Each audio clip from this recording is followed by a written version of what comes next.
balancing these is the real chore. There's a gimbal right here and a tensioner for the gimbal. I'm going to put tense just for... So the gimbal center is right about here.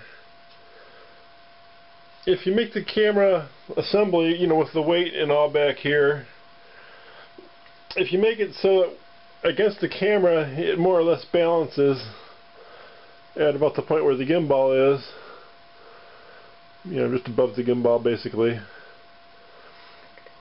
And I've heard people go either way. Some people say, oh, I like more weight in the bottom, and I've heard other people say you should make the bottom slightly less heavy than the camera. Making the bottom slightly less heavy than the camera will make it act a little slower. I'm going to make this gimbal real loose for demonstration here. If I tip the camera, see, it rights itself slowly. That's kind of what you want. I don't want it to right super fast. And this is with no friction at all, so I'm doing pretty well. A little more friction will slow it down even more. And that's what you want, is just a little bit of friction. People talk about oiling this gimbal. Just use a tiny bit. I used a tiny bit of synthetic motor oil, you know, right on the sphere, and then I kind of spread it around, moving this thing around until it spread it around. I found the advantage was that before I did that, the gimbal had some sticky spots in it. You know, when I was off to like this side, it's still a tiny bit sticky now even. It kind of sticks to that side if I go all the way. But the oil greatly helped that situation. And once I get it worked in better, I'm sure it'll be good all 360 degrees. So it's worth oiling that. And some people say don't use WD-40. I wouldn't use WD-40. It's not a good oil for that kind of purpose. And the big deal is this Canon, as I showed in a different clip, this Canon is quite off-center. It's got 4 AA cells packed in this area, so that makes this side of the camera kind of heavy. And the post is not quite center of gravity, although it's a lot closer than the Canon is, obviously. So I had to find a spot, and I showed that in a different clip where I ended up drilling a hole because I didn't have I couldn't get it to work in the 1T slot. I'd use the T slots, the slots that go outwards, and it was just too nose heavy and too back heavy, depending on the 2 slots that, you know, kind of half worked. And it needed a slot really in between them, so I ended up drilling a hole. Well, this is what I had to do to make this balance. I just couldn't get it to balance in the slats. I was trying it down here, then I was trying it down here. I really need to be off center because the batteries are all on one side of this camera. The hole is not in the center of the camera, and it's not in the center of gravity of the camera either.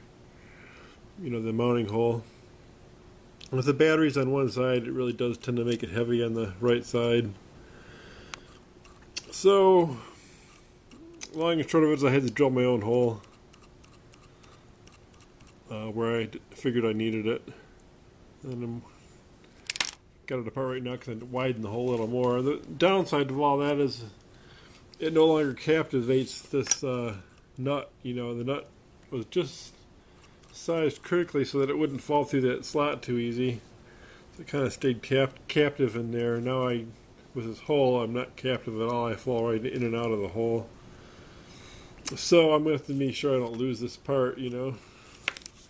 Keep it with it somehow. I guess I can always put it in the T slot, I guess. And I keep misspeaking here. This is the Canon, which is what I'm shooting most of this video with. This is actually a Kodak. This one that has the 4 AA's on the right side. This is a Kodak, one of the last Kodaks made. So with the gimbal fairly loose, you know, that's what I want. The thing to balance. right itself fairly quickly, not too fast. And you can see, even if I have a really jiggly hand, it's stabilizing the camera quite a bit, even though the camera would be jiggling, you know, but compared to what my hand's doing.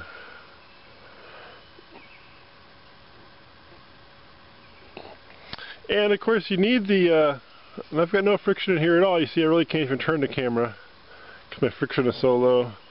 So that's one reason why you have to use a little bit of friction to make it practical, so you can aim the camera.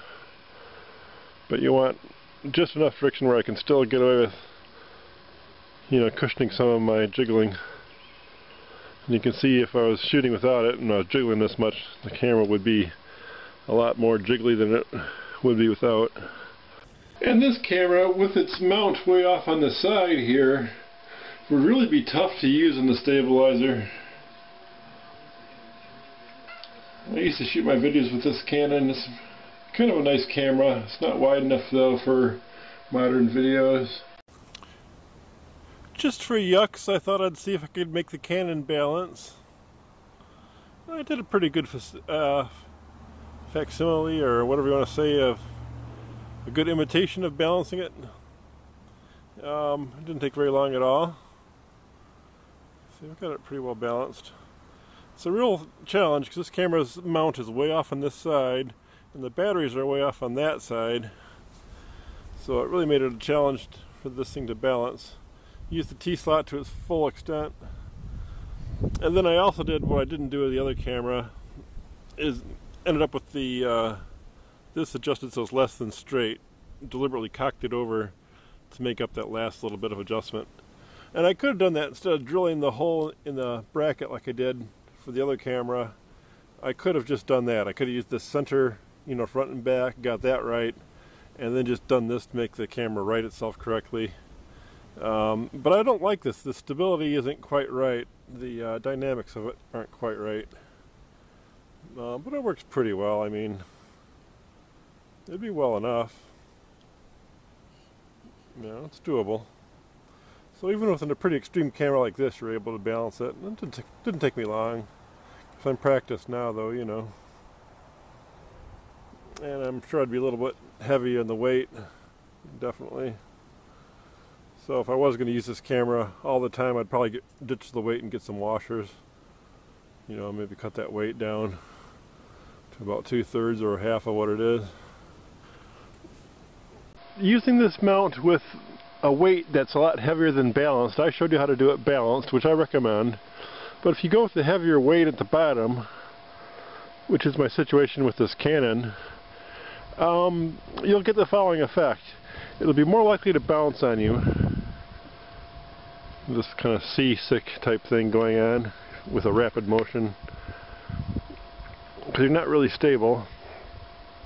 The advantage to it, though, is that you can use more tension on your gimbal. You can use more friction, which allows you to direct the camera more before it stabilizes, and it'll still route itself, even if you know, it can still even stabilize itself to a bit now, even with a fairly tight setting on the gimbal.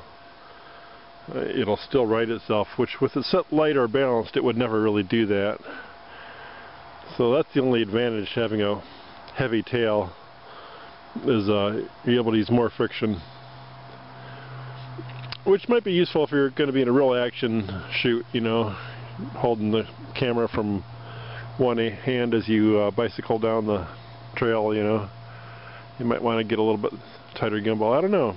Depends on what you want to accept for your photo. You know, if you're too shaky, but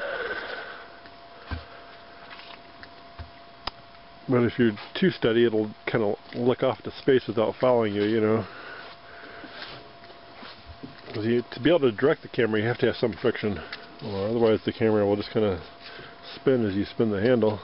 Z5120 brisk walk handheld.